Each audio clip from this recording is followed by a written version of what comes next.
how does it unlock productivity and unleash your creativity? Well, it's all done through natural language.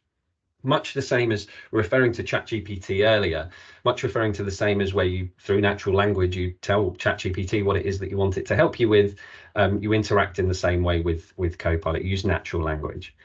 Now, the elements that you see on the screen, large language models, the Microsoft Graph, your Microsoft 365 applications, and the internet, some of the components that allow Copilot to go to work. Now, one of the things I think I'll start with by saying what it's not.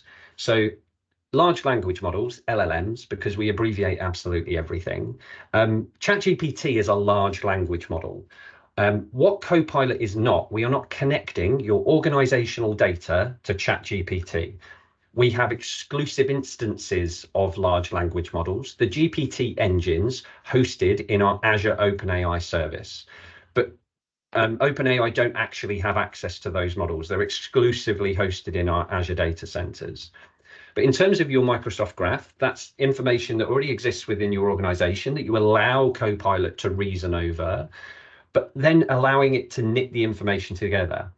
And one of the things that actually isn't on the screen is something called the semantic index. Now, the semantic index is maybe a little bit of the secret sauce as to how Copilot can go about its work. And broadly, what that looks like is works a little bit like the brain. If I ask you to think about an elephant and picture an elephant, you'll contextualize and you'll think maybe the elephant's in Africa, it might be in a zoo, it'll be large unless it's a baby, it'll potentially have a trunk, maybe a little bit of mud on it, but you'll have all these contextual points. What the semantic index does is it does that with data. So it associates data, relationships between data, relationships between words.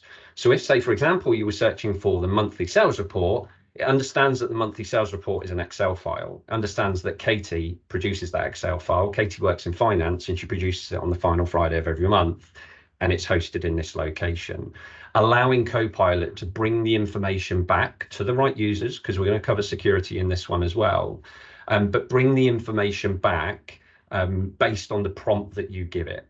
And Copilot finds a home in the Microsoft 365 applications, but it can pull information from the internet as well. But again, the administrator of your business that manages your IT environment has control over that. You can switch it off so that it can't reason over information from the internet. Let's say, for example, you've got a new product you're looking to launch and you want it to give you a SWOT analysis versus competitor products. You might not have that in your business, but it might exist on the internet.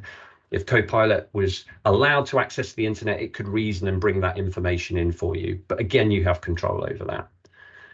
And in terms of the applications, so within Microsoft 365, you have various different applications, but Copilot finds a home in these applications and more actually now. So Word, Excel, PowerPoint, Outlook, Teams, and a bonus point for anyone that knows the logo on the right-hand side, that is Loop Components, a fairly new member of the application family in the grand scheme of things. But Copilot finds a home in these applications. You don't have to go into a new application to engage with Copilot in Word. You can engage with Copilot in Word. But we also can access now Copilot in Whiteboard and Copilot in Microsoft Forms.